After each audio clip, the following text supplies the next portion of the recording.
The following program, Live and Learn, is made possible by Aging Partners. Find out more on their website. Hi everybody, welcome to Live and Learn. I'm Kim Hachia. Today's guest is Ryan Weber. He's the director of Lincoln City Libraries, and there's a lot going on. You don't want to miss it. Hi everyone, you are in for a treat. The Live and Learn team is on location at Handspoken, a fair trade store in the Haymarket. We are joined today by Jillian Christie, Executive Director, and Cadence Blackstock, Volunteer and Outreach Manager for Fair Trade. You want to stay tuned for this very special experience. Hi everybody, I'm Kim Hachia, and this is a Live and Learn segment on Ticks and Icks. Stay tuned.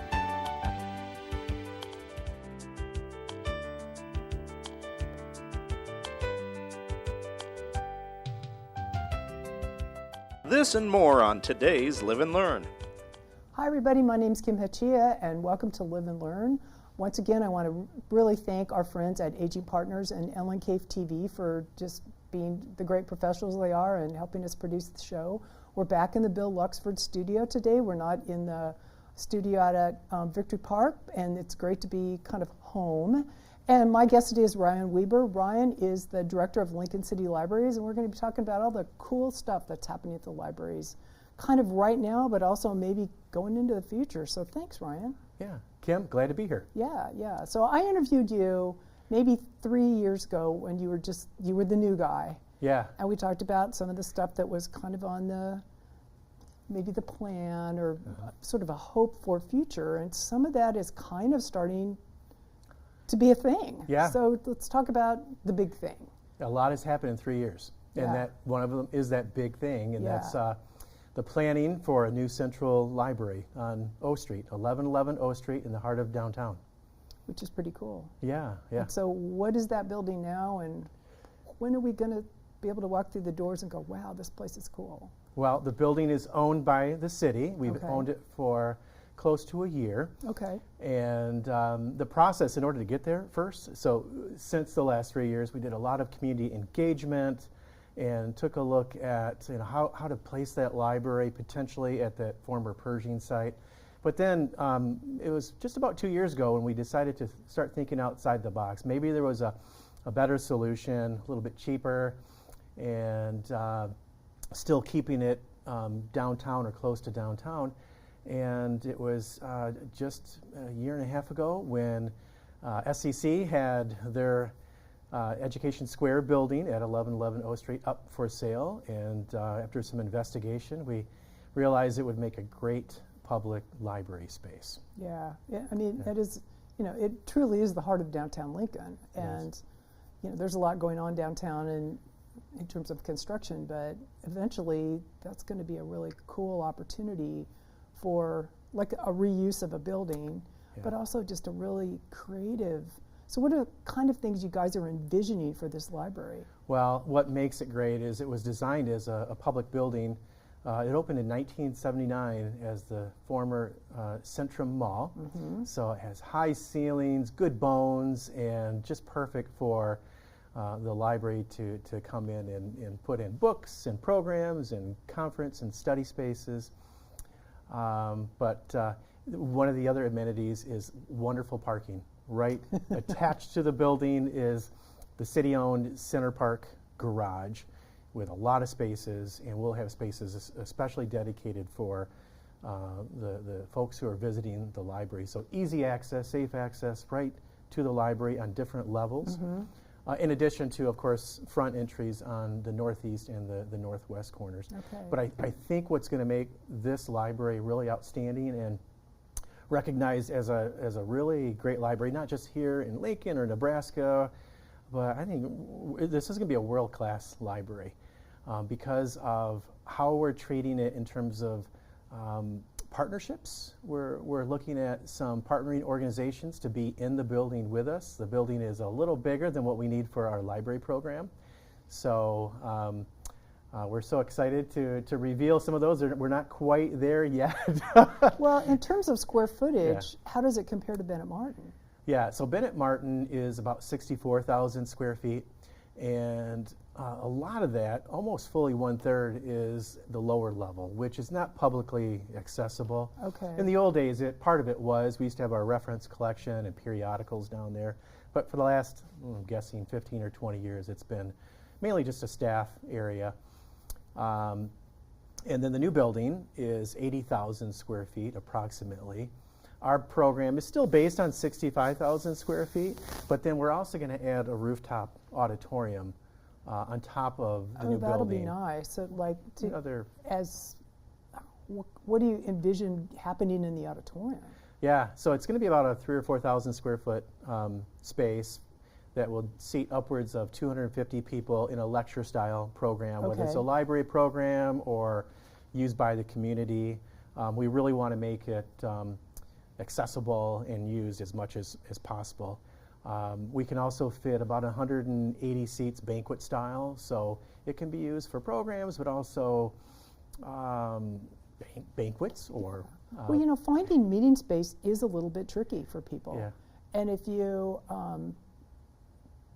you know, if you're looking for space that's not extremely expensive, which I'm thinking probably it won't be. I mean, you could obviously have to charge, but sometimes just meeting space for, you know, 50 people is a little bit tricky to find. So Yeah, and that'll be a nice addition. That space that we're offering, it fits a certain niche that is not necessarily available easily Right. for especially Right. downtown Lincoln. But and we looked at other library systems that have done similar spaces. So, for example, we've had many conversations with Madison Public Library. Their downtown central library has a beautiful space about the same size, and it gets used all the time, not only for library programming but for community use as well. Well, So, I've been in the Seattle Public Library, which I think is way bigger than what you're talking about. But Yeah. that's an amazing space, and it's, you know, some of them the architecture is so dazzling, and I'm hoping that we have dazzling architecture too. But it's more than the architecture. It's sort of the vibe inside the building and what happens in the building, and you know, I think people will embrace it because of the location and the access, but also I imagine it's going to be a cool space. it will be So very yeah, cool. Yeah. And yeah, you're right. It is more than the architecture. It's going to be a stunningly beautiful building, but what makes it most exciting is that when folks walk in the door, they're going to discover new things every time.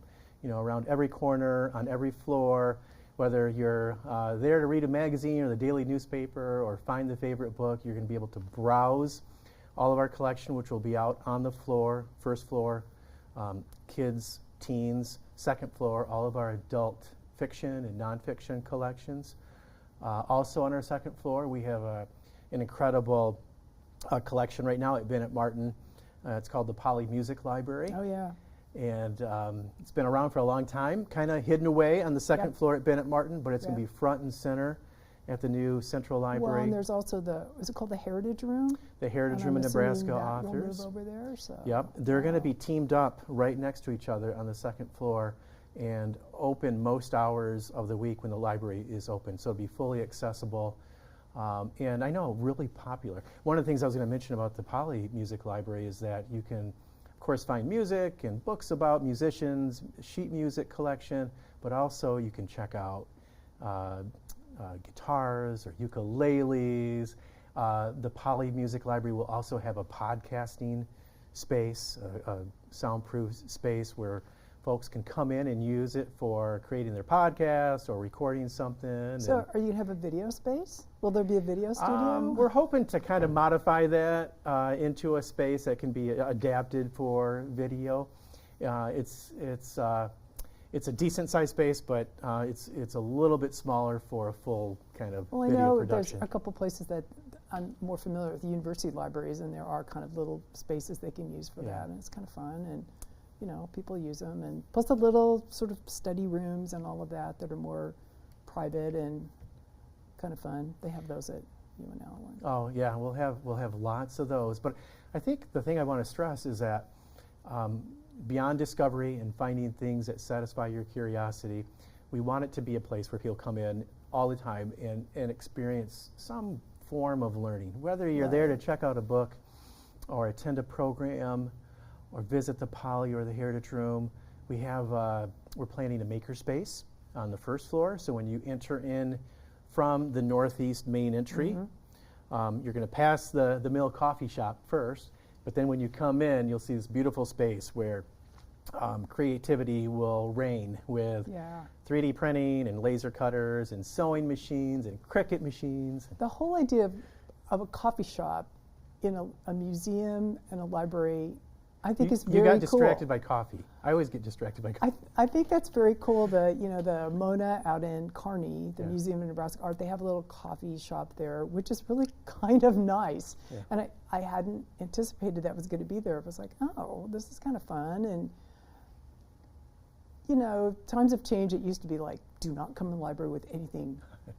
Do not come in. But now it's kind of like, oh, just be kind of careful. We can't wait to partner with the Mill Coffee. Yeah. We think the coffee experience adds to the overall attractiveness of coming to a modern public also library. just having a local partner there actually makes that pretty cool. Yeah, and they're going to bring their own touch. It's going to be a mill. They're known, they're recognized for their atmosphere, their vibe. Yeah, and they'll be open potentially, outside of library hours. It is on the outs. It's being built out brand new on that northeast corner, so adjacent to the building, not within the building. Yeah. So accessible potentially before or after hours. Right.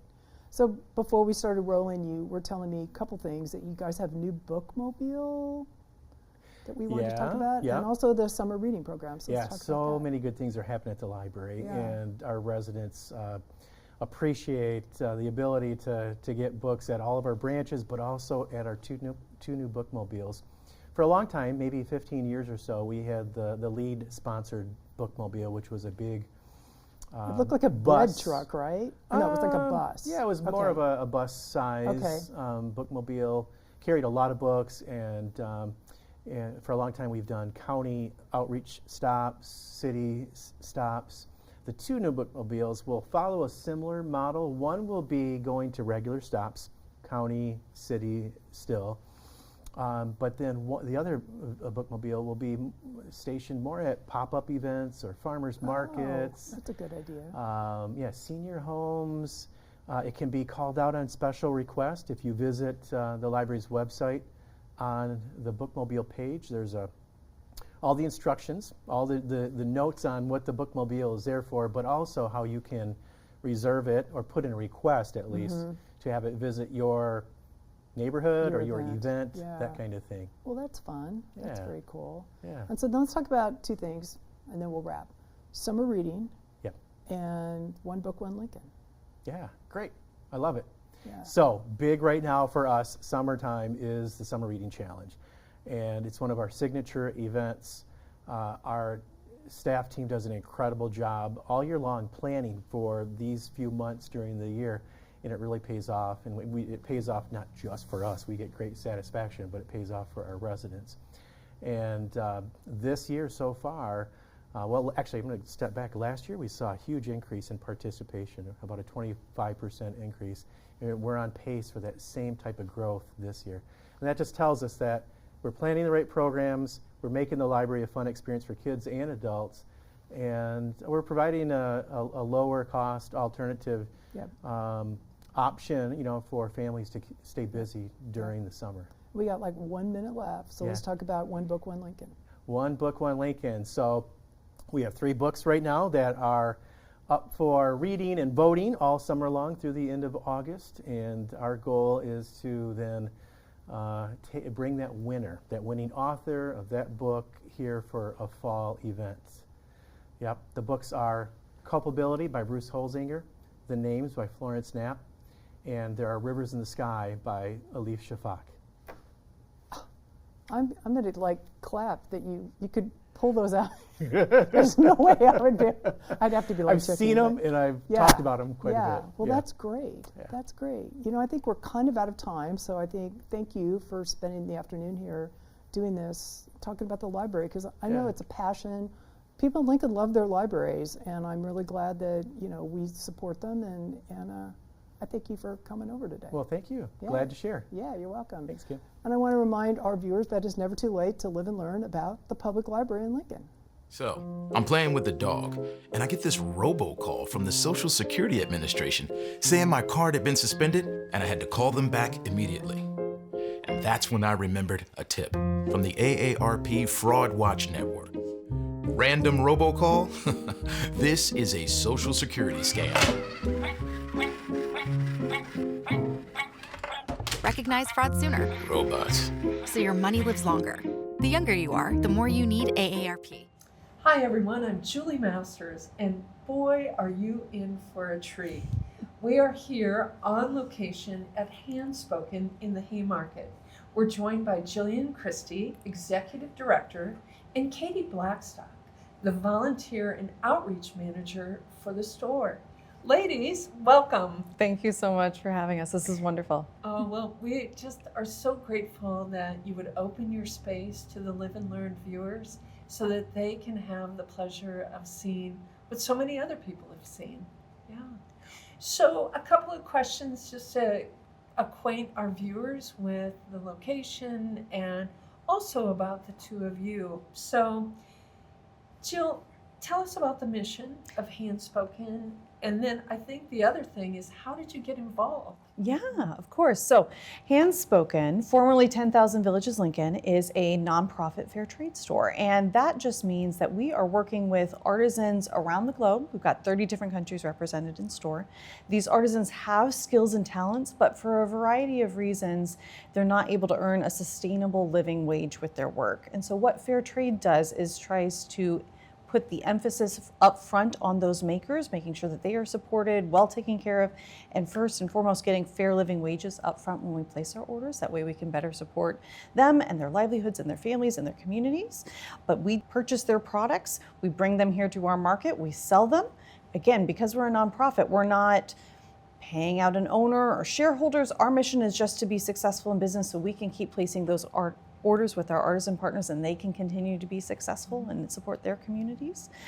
But I came into this mission, it's been 8.5 years at this point. I have been blessed with a number of connections locally here in the Lincoln community who have either been on the board of directors or have volunteered for many years. And so when this opportunity came up to come into the manager, executive director role, that they reached out to me and said, hey, I think you'd be really good for this. My background has always been in retail and in merchandising. And so it was the perfect fit for me. And I've been so blessed to be able to have this opportunity. Jill, you're a graduate of UNL. I am. Right? I am, Okay. yes, through their merchandising program in the textiles and fashion merchandising. Wow. Well done. Well done. Husker pride, Yes, right? absolutely. Thank you. Thank you so much. So you had a name change. We did. Do you want to just speak briefly Absolutely. about this? So when the shop originally started, it was back in 1981, actually, but it was originally founded by a group of local Lincolnites who were learning about the fair trade movement, thought it was really wonderful, wanted to bring it to the community. They opened the shop as Helping Hands Handicrafts. And that was how it first started for many years. And then in the 90s, this national organization called 10,000 Villages reached out. They had a very long history with the fair trade movement dating back to the 1940s. They were trying some new things, trying to bring together a lot of independent shops that had popped up. And so they reached out to us as one of those independent stores, reached out to us. I was not involved at the time, it was back in the 90s, but at that point we took on the name 10,000 Villages, became part of that kind of sisterhood of stores across the country. In recent years though, post-pandemic, the way people have been shopping and our ability to kind of meet some of our local needs have changed. And so as part of that, while we're all still connected as the sisterhood of fair trade stores, we're all taking back our own unique independent names. So last November 2025, we took on the name Handspoken for our new name. We thought it was a little bit of an homage to our original name of Helping Hands, but just thought that it was a good way of representing the work that the artisans do by hand and how that work can really speak for itself. You know, it's extraordinary how, and every time I come into this shop, I realize how you give voice to people who are in the 30 countries that you mentioned that wouldn't ordinarily have their voice heard. Absolutely. That's such a big part of our mission, is trying to connect people to the hands behind the product and the good. You know, all of the things that we purchase at any store have a human component behind it, but you know, it's not necessarily always a positive story. By working with the artisans directly, we can make sure that they're being taken well care of and are able to support themselves and their families. And it's our privilege and our pleasure to share those stories with our artisans. And by working with them so closely, we have a lot of info to share. You give them dignity. Absolutely. You really do. Yep. You know, I think the other thing about that, telling their story, anytime you buy a product, you include their story, is that right? Yes, absolutely. That is definitely one of the things that we love to do most and always strive to be able to provide. All right. So you traveled to India to see where some of the products are made for sale around the world. How has this experience really made the store and its mission more personal for you? Oh my gosh, it was so life-changing in so many ways. You know, it's one thing to be able to read the stories of the artisan makers and be able to put it to them. It's one thing entirely to be able to shake their hand and meet them and hear their story for themselves, and all about how, you know, the people that they have at home, how it's been able to not only impact just their life, but the people that are closest to them. It's really, really moving to be able to have faces and names to put behind some of the products. It's wonderful. Well, that's one of your special touches at this particular location. So Katie, the last time I was here, I had the good fortune of meeting one of your volunteers. You are the volunteer and outreach manager. I said Correct. coordinator, my apologies. So Katie, what do you look for when you're seeking volunteers, particularly people that might be fit in that Live and Learn viewer profile? Absolutely. A lot of our volunteers, some of our best volunteers, come with a background of experiences. They've all have different career fields, different things like that. A lot of them are retired, so they're just kind of seeking that kind of outside time. And wow, you can talk so much better than I can talk. Katie, you're doing a beautiful job. Thank you so because much. You're saying about them finding a way to give. Yeah. So a lot of it is kind of building those interpersonal skills, and that is a big part of what it is volunteering here, is talking with the customer, sharing the artisan stories. But also there is fun stuff involved, like doing crafts and unpacking different orders and seeing all the new goodies that we have. But yeah. It's really a cool opportunity. Anybody wanting to volunteer, so they could contact the store, or they could just walk in, ask for you, and say, I would like to find out how I can fill out a volunteer application. I will always recommend our website, handspoken.org. It is slowly getting different products that we have in the store on the website so we can purchase online. But we also have a lot of resources there for volunteer and board opportunities. Oh, that's brilliant. All right, so I know that our viewers are thinking, gosh, this is an organization I really want to be involved in, not only because of being able to purchase product that really helps people in other places that they may not meet, but certainly will impact. And then Katie, this idea of people really getting a sense of meaning and purpose by volunteering at this wonderful, wonderful shop. Now, in the short time we have remaining, I always ask our guests, what gives you hope? So, Jill and then Katie.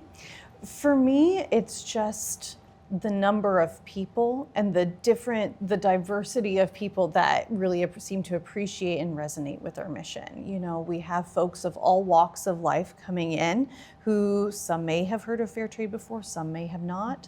But the opportunity to have a short discussion can really get people excited and invigorated for what fair trade can do, and that just gives me so much hope for the positive work that this mission can do. Absolutely. Thank you. Yeah. Thank you. All right, Katie.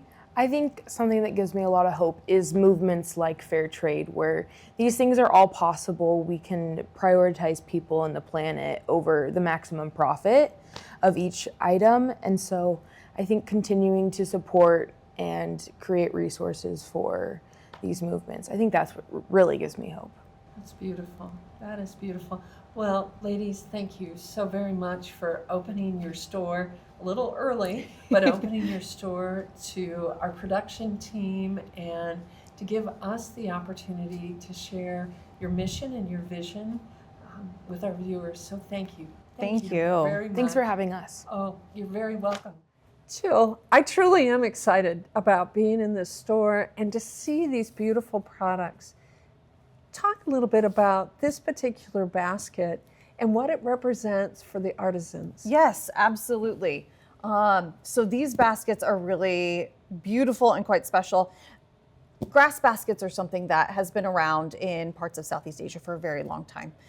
So we're definitely tapping into some cultural, traditional heritage craft there. But what makes these baskets especially special is they are using recycled sari fabric to help construct it. So saris are that traditional dress that is like 6 yards of fabric. The ladies will take it and they'll pleat it around their waist. So go up and over the shoulder. It's beautiful history of garmentry. But you can imagine with 6 yards of fabric, if you get a big stain or you get a big tear, what are you going to do with all this fabric? As a way to prevent that fabric from ending up in a landfill, they will recycle and repurpose it into lots of beautiful different ways. This is just one of the many ways that they will repurpose it. They will cut it into strips and they will use it as the joinery for these baskets, or they will wrap it up to protect that traditional grass structure underneath.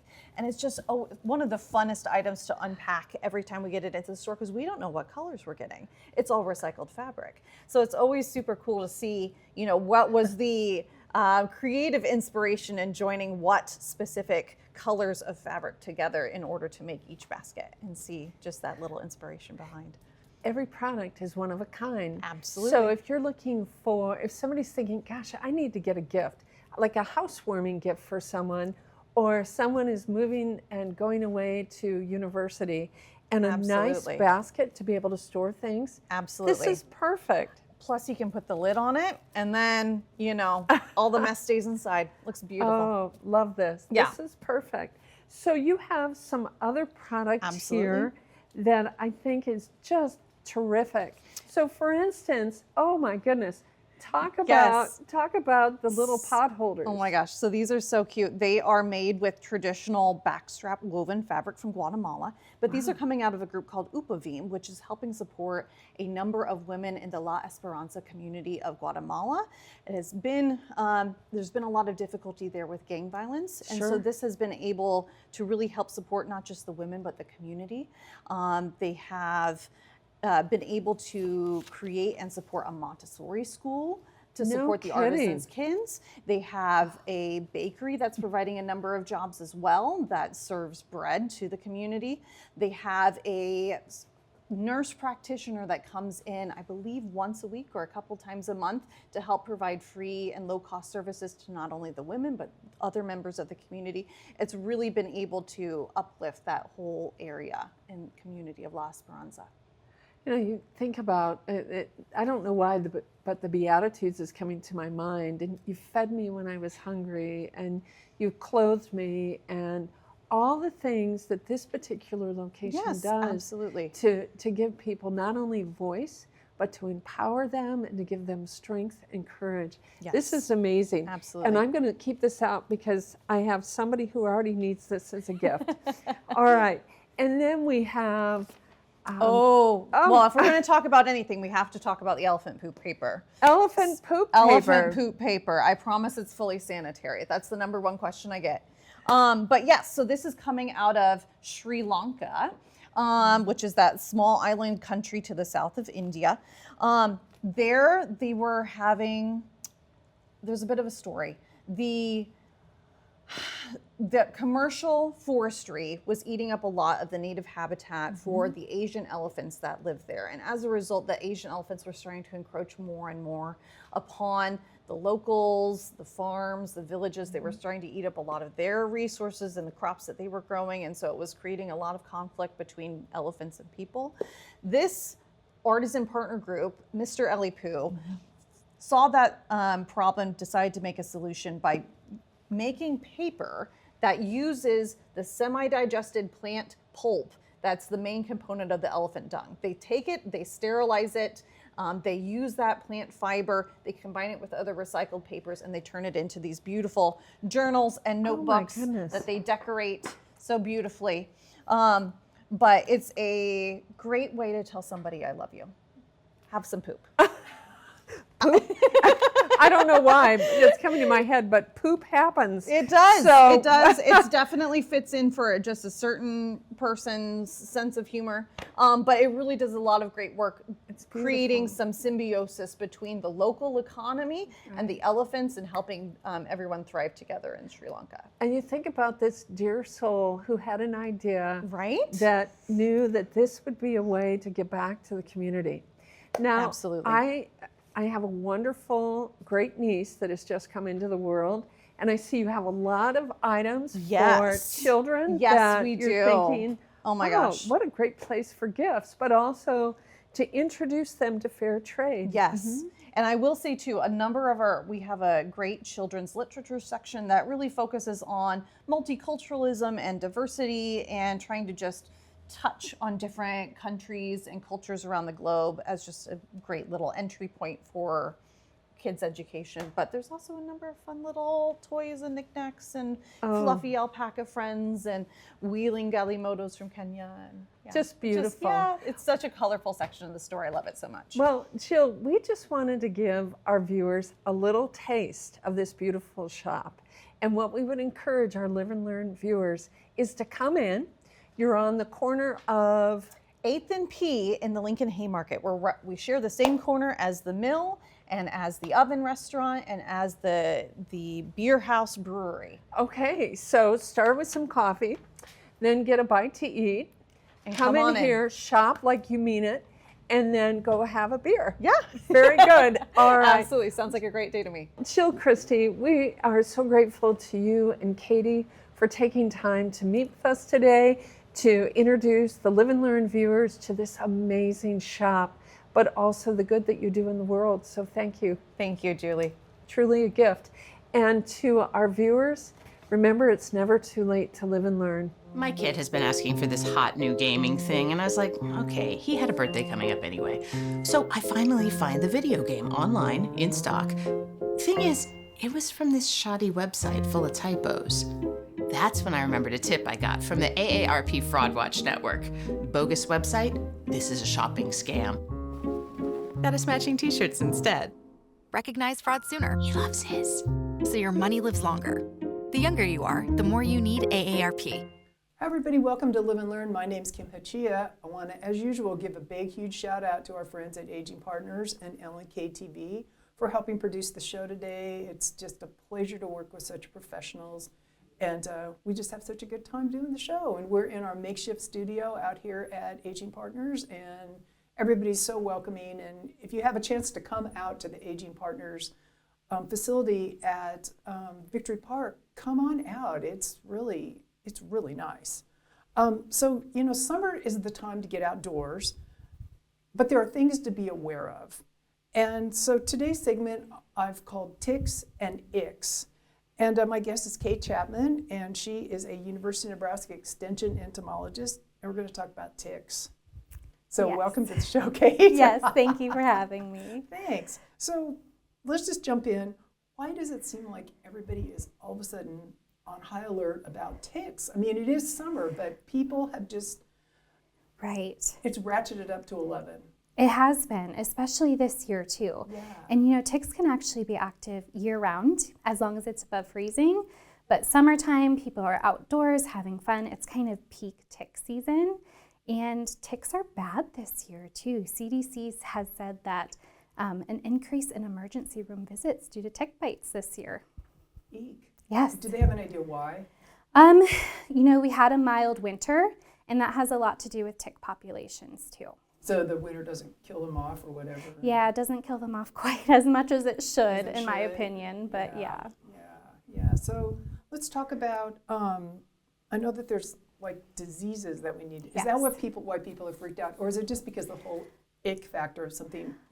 You know, I think it's a little bit of both. Yeah. Nobody likes bugs on their body. Nobody likes bugs biting them. But the biggest thing with ticks is that we want to prevent that illness because sometimes they can make us sick. So let's talk about What kind of ticks do we find in Nebraska, either commonly or uncommonly? Right. Well, here in Nebraska, we have 3 ticks that we primarily worry about.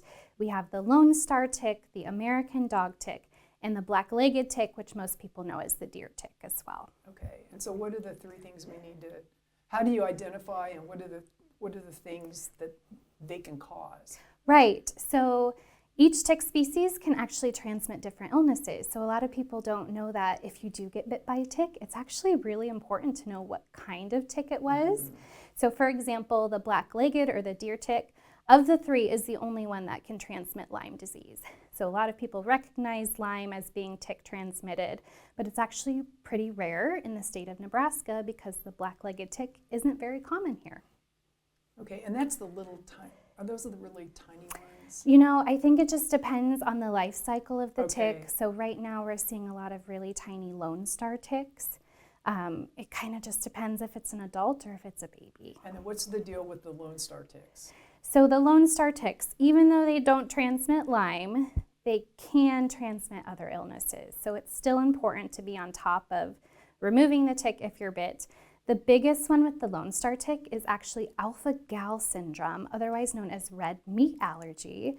So if you get bit by a Lone Star and it can cause this syndrome, which makes you allergic to red meat and red meat products. Which, if you live in the beef state, that's a bad thing. It's a big deal, right? Yeah. Nobody wants to be allergic to red meat. People love their steaks, their hamburgers, and things like Well, that. it's not just that it's meat protein, so it could be Right. gelatin, probably? Yeah, anything that's created from meat protein that is not primate based. So we have glues, we think of those medications with like the gel capsules, that actually has alpha-gal in it too. So it's not just eating the red meat, it can be other products as well. It's so funny because you think of an alpha-gal, might be kind of a fun, cool chick, but apparently not. Apparently not. No, I've never thought of it that way, but that's great. Yeah, not something I really want to do now. What's the third tick? Dog tick. Yeah, so the American dog tick, once again, can't transmit Lyme, but it does have a couple of other things like tularemia, and more famously, Rocky Mountain spotted fever is another issue that's very serious as far as illness that can be transmitted by those ticks. So how do we avoid them? So there's a lot of ways to avoid tick bites. We never want the idea of ticks to keep people indoors. You know, there's a lot of benefits of being outdoors. It helps our well-being. So when you do go out, just be aware that there are ticks and there are strategies to avoid them. I think the most well-known is wearing a repellent. And what's nice about nowadays is there are a lot more options than just DEET. You know, there's a handful of EPA-registered repellents beyond DEET that people can use that have been tested for safety, tested for effectiveness. Picaridin, oil of lemon eucalyptus, IR3535. I know there's a handful of options out there that people can use if they prefer not to wear DEET. But are there special things you should do with your clothing or anything? Yeah, so those products you can wear on your skin as a repellent, but you can use clothing as a defense mechanism too, right? So they actually make permethrin, which also stop ticks, and that's something you can either spray onto clothing or buy clothing that already has it in it that can last up to 70 washes. And it works really well. And you know, if you don't want these products on your body, there are other ways to avoid ticks with your clothing too. You can wear long socks, long pants tucked into the socks. You can tuck your shirt into the pants. That kind of helps protect the ticks from getting on your skin. That being said, it's not very fashionable, but it does work pretty well. And I would suspect that would also help with chiggers, which I hate with a passion. You know, I agree. Chiggers also bite, and they're very, very itchy, but it would help too, because it just keeps those mites off of our skin. Right, keeps them off. Yeah. So what type of terrain would we expect to find ticks in? I mean, I have them in my yard, and we have kind of a sort of a native kind of yard, but it's kind of more of those natural areas like you're describing. So we typically see ticks on longer grasses. They'll hang out on the tips of the grass and kind of wait for something to walk by. It could be bushes, you know, it could be wooded areas. In my experience, wherever there could be wildlife, there can be ticks too, because that's how they kind of move around. yeah. I know that your colleague Jody Green I saw a presentation she gave about ticks, and they were on this grass, and she said that they're like, what did she call it, begging? Questing. Questing, yes. yeah, that they put their little hands up, and you can tell they're just like, come by. Yes, they have their arms out, they're just waiting for you to brush by so they can grab onto you. Ick. Yeah. Big ick. So let's say that you have, unfortunately, discovered a tick, and Yes. it has embedded. Mhm. So what do I do now? So if the tick is actively biting you, it's really important to remove it as soon as possible. Most cases, the longer the tick is feeding, it increases your chance of illness. And there's one proper way to do it. So you take a pair of tweezers, you get as close to the skin as possible, close to the head of the tick as possible, and you pull it straight out. We don't want to twist it, we don't want to squeeze the body of the tick, because that can actually increase our chances of illness. So just straight out and then disinfect the area. And then what should I do with the tick? Because my first response is to put it in the toilet and flush 90 times. That's my first response too, to be honest. But with the tick, we do recommend keeping it just in case, because once again, IDing the tick can help rule out things if you do happen to get sick later. We have a program at Nebraska Extension called Tick Tag Go, where we'll actually help ID the tick for you, and it helps with research, understanding what ticks are found where.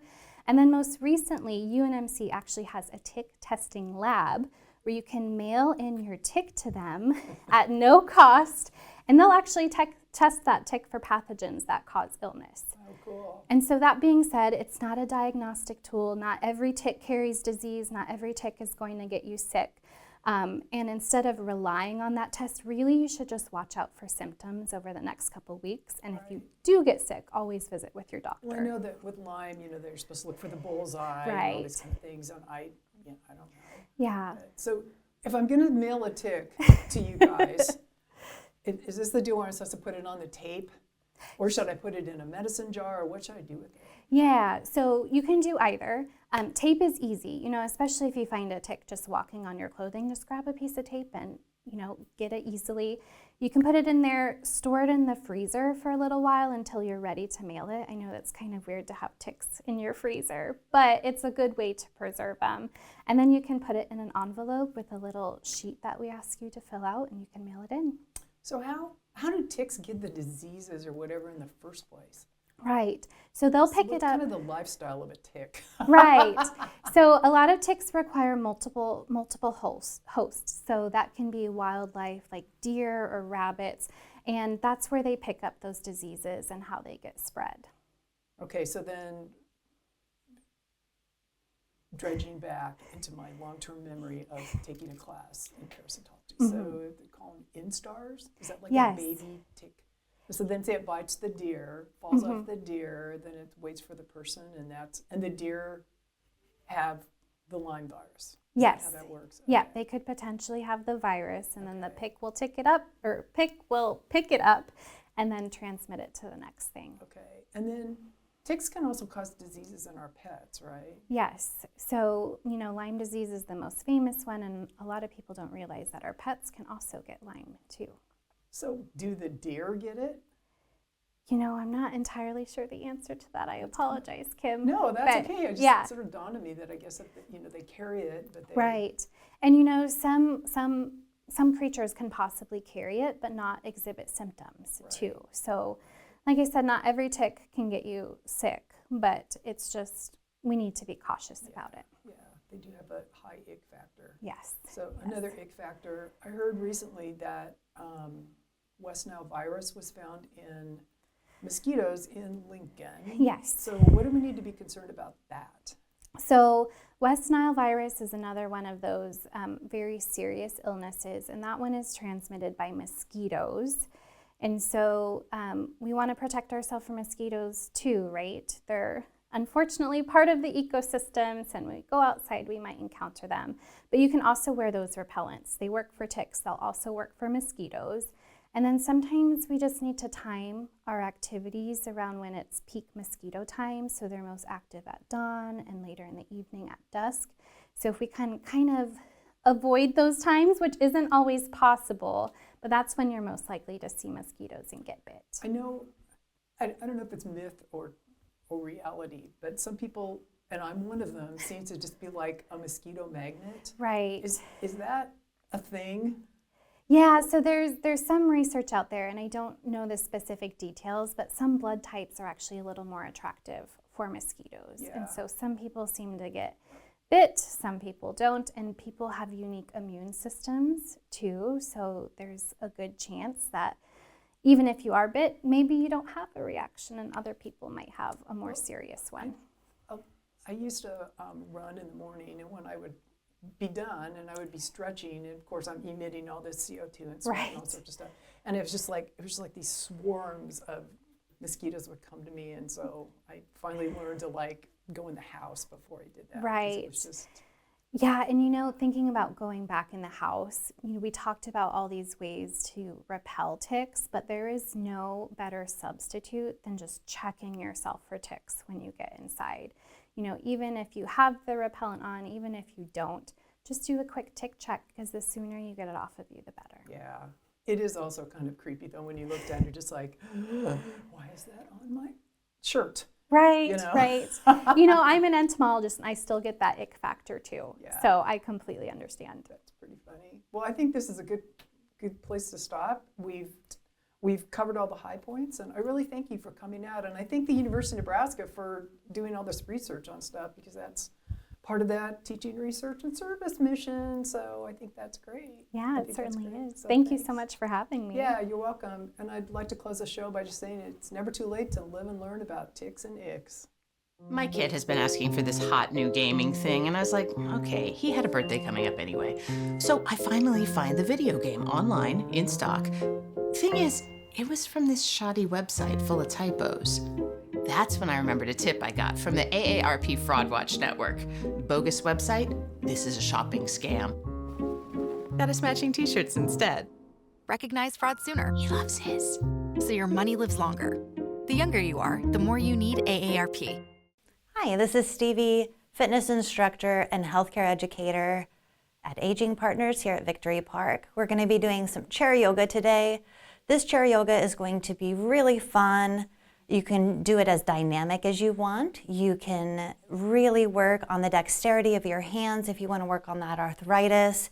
And we're going to work on having a little bit of fun with our brain function and feeding that brain.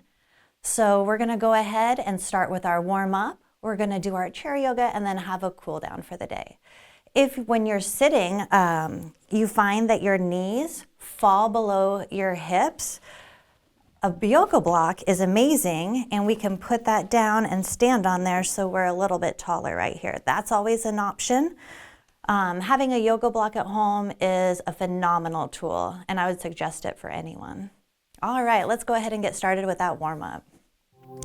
We're going to go ahead and take our chin, dropping it all the way down to the chest, taking a nice deep inhale through the nose and exhale through the mouth. Filling those lungs with fresh oxygen. We're going to inhale from the nose and exhale from the mouth. One more time. Inhale from the nose, letting that rib cage expand, and exhale from the mouth, letting that fully collapse. Coming back up to center with that chin, we're going to take our right ear to our right shoulder, giving a nice stretch, breathing in. If that feels good, we're going to go ahead and loop that right hand over to our left temple. Just a little bit of pressure, easing that out. And if it feels good and we want to extend that stretch, we're going to take the left hand and extend that. Inhale from the nose, opening up that body. Exhale from the mouth, taking our hands off of our head before we come back up to center. Now going to the left side, taking the left ear to the left shoulder, giving ourselves a minute right here to let that decompression work in our neck.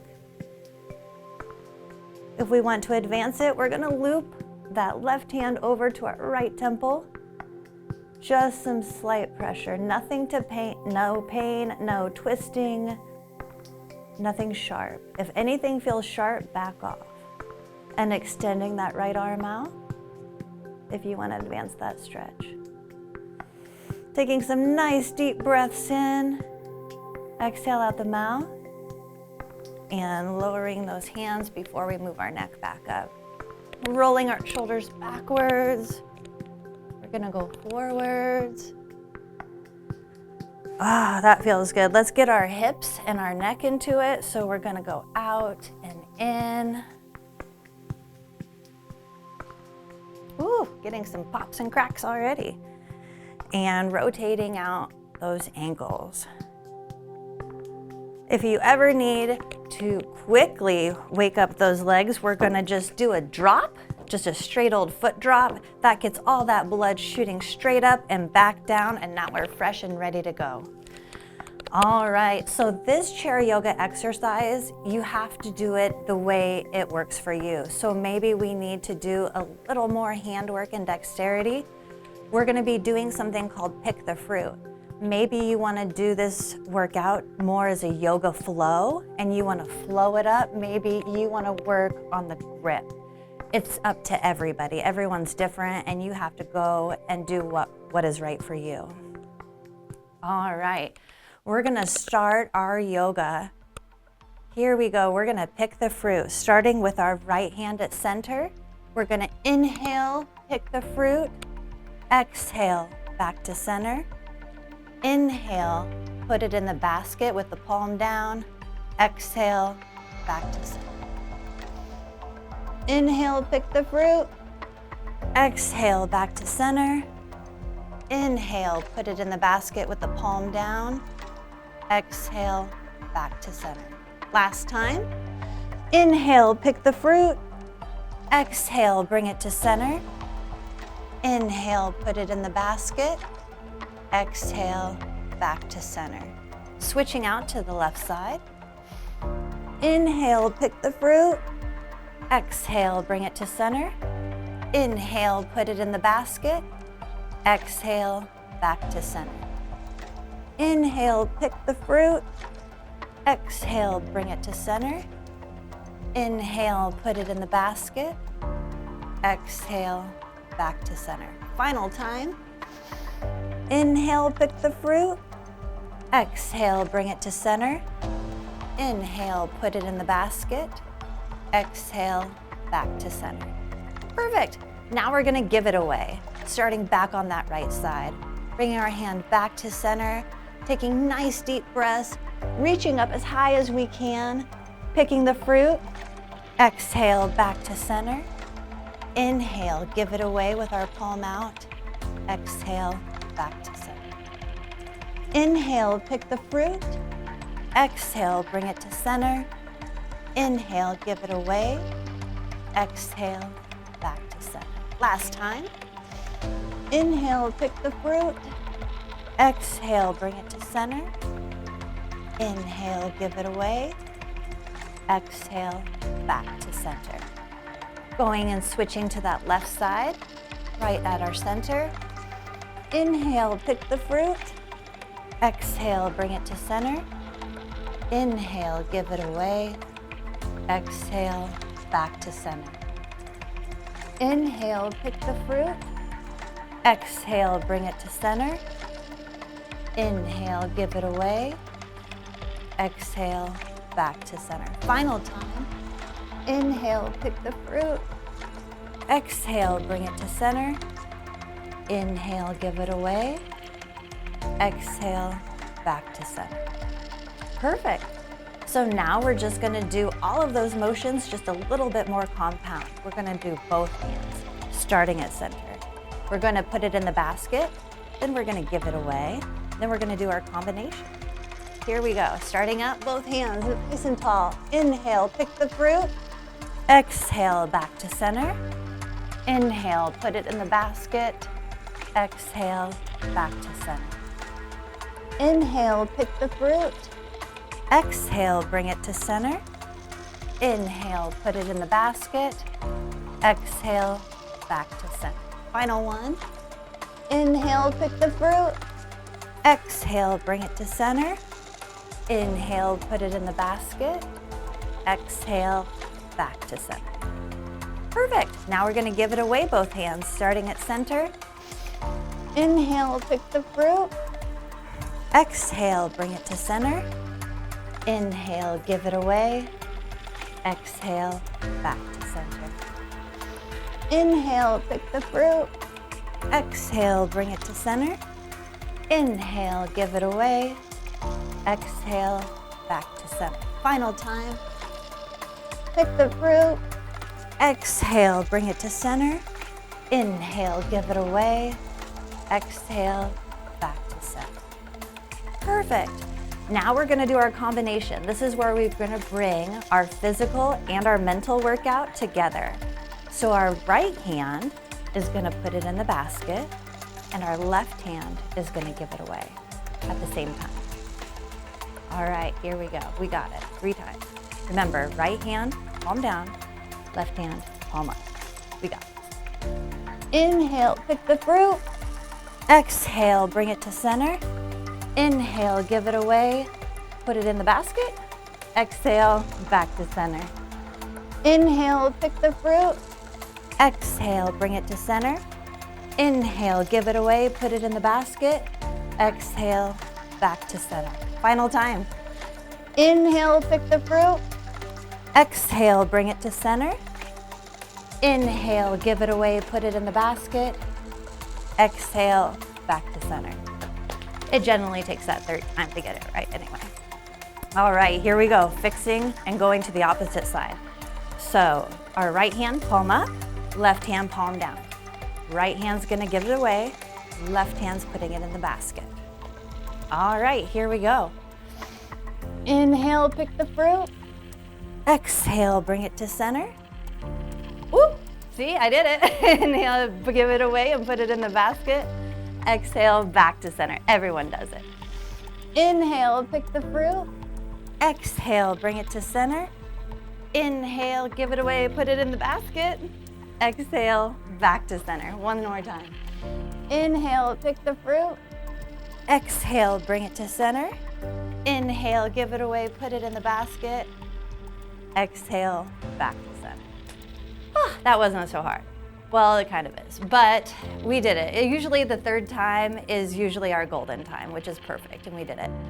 So that is picking the fruit. You can use that exercise to your advantage if you have arthritis. Really pick that fruit, bring your hand around that fruit, pick it down. You know, you can use your strength with that. You can do a little strength training with this. You may only need it for just a steady flow. So maybe you just need to gently pick the fruit, come back, and it's more of a gentle motion. You can make this exercise whatever you need to make it for yourself, which is perfect about it. All right, now we're gonna start doing a nice little seated cat-cow. This is gonna feel really good on our back, our spine, and open up our chest. We're gonna inhale, bringing that chest out, opening up those shoulders, bringing our chin up. And on our exhale, we're going to drop our hands over our knees. Our shoulders are rounding up. We're tucking our chin, and everything's nice and tight. Now we're gonna exhale, opening it up, dropping our shoulders back, opening up our chin.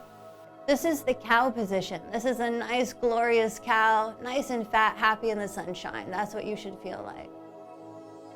If you want to relax your jaw, if you want to move your tongue around in your mouth, this is the perfect time to do that, nice and relaxed. Cat, here we go. Inhale from the nose. What we're thinking of here is that Halloween cat, scaredy cat, that spine's pulled up, our skin's tucked. We are super tight. You can ball up your fist if you need to.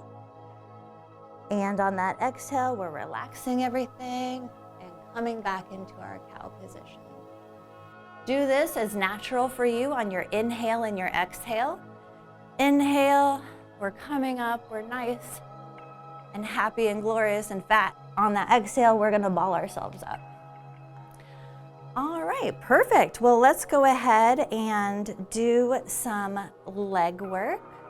We can go ahead and roll out our ankles. One at a time. Now we're gonna work our calves and our hamstrings. So we're gonna put our heel down, our toe is straight up, and we're just hinging that hip forward. And it generally doesn't take much of a hinge to get those muscles fired up and tell you what they are doing. Switching out our sides, heel down, toe up, nice straight back, and hinging forward.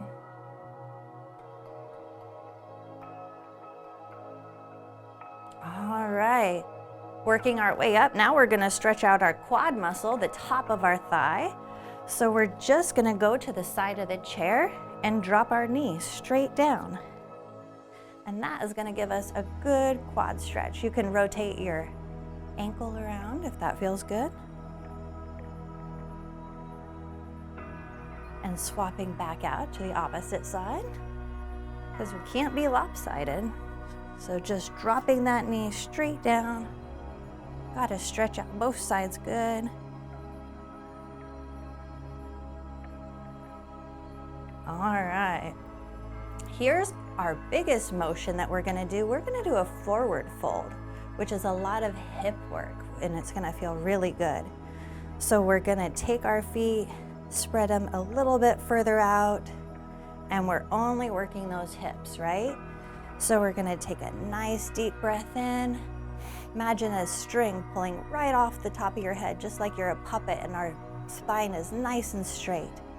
So now with this hip hinge, and something that I learned that's very valuable, especially sitting, right? If we drop our glasses or the remote or something's on the floor and we need to reach it, instead of going over your hips, go through your hips, and you're gonna have such a better reach. So what that looks like is if something were on the floor and I went over my hips, I'm kind of doing this motion. But if I go over or through my hips, look at that. I can just reach so much further down. So just taking a nice deep inhale through the nose, getting tall over your hips, and then going over and through them. That's gonna make it so much easier to do anything. So we're gonna do a forward fold and get a nice good stretch. Inhale from the nose, and we're following our hands with our dexterity and our flexibility, and we're just following those hips. Maybe this feels good and you're just gonna stay right here at your knees. Maybe it feels better to lean forward on your shins. You can even touch your shoes if you want, or even the floor, wherever you can reach. Just breathing it out through there, letting those hips open up. Hips are kind of tight, it's hard to get them a good stretch. If you'd like to do a full body stretch right here, we can take our right hand and go all the way up. Inhale from the nose and exhale from the mouth. Dropping it back down, we're gonna swap out our sides. Inhale from the nose and exhale from the mouth. There's lots of stretches we can do in a forward fold to help out those hips, but the most important part is coming out of our forward fold, nice and safe. So our hips are doing all of the work. Our back is not doing the work, the shoulder's not doing the work, we're not leading with our head, we're letting those hips do all the work. So what that looks like is we're going to hinge those hips, hips, hips, hips, hips, hips. Now those vertebrae are stacking up on top of each other. Shoulders rounding out, and our head is nice and straight. Perfect. That is a very great basic forward fold. We can do that at any time. We can add to that. We can make it as advanced as we want. We can ease off and just stay at the knees right here and practice our flexibility, and it'll grow over time. It's just like balance. Your flexibility and your balance, we can just work a little bit at a time and it will definitely get better. All right, now we're gonna go ahead and coming back up. We're going back up our body, finishing up. We're gonna work on our arms and our forearms a little bit. We're gonna have our right hand come up and over our left hand. Now when our elbows meet, we're gonna flip up. Taking a nice deep inhale through the nose, Really separating those back muscles, really opening up your shoulder blades. Exhale, coming down and relaxing that out. Now my right hand was on top, so this time I'm gonna have my left hand on top. We're shooting out, shooting out, shooting out, swapping at the elbows and taking a nice deep breath, opening up the back of those shoulders, getting our neck nice and open. Inhale, going all the way up. Exhale, coming down. Relaxing it out.